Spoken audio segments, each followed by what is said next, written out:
At heto naman po yung time na ginupitan ko si Par. Bali matagal na nga namin plano tong gupitan kasi nga parehas busy sa trabaho. Nung una nga nung gugupitan ko tong si Par sinumilan ko excuse me po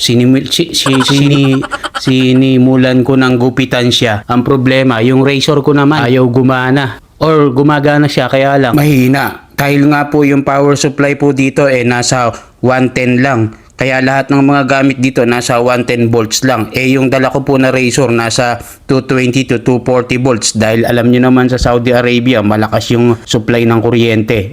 Dito po mahina. Kaya yun, mahina yung under ng razor. Kaya hindi matuloy-tuloy. Kaya nung sinabi ni Pare, meron siyang razor. Kaya yun, natuloy din ang paggupit ko sa kanya. Meron din naman po akong gunting na ginagamit. Siyempre, iba pa rin yung razor. Mas makinis at mas mabilis. At the same time, swabing-swabe ang hagod.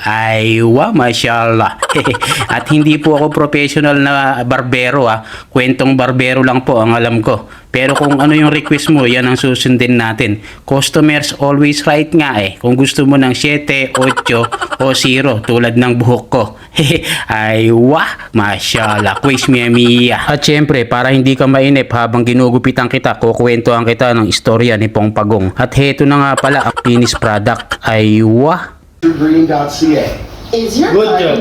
Thanks nga pala Par sa bayad mo. Aywa, $20 ang sideline. Yun lang. Alright.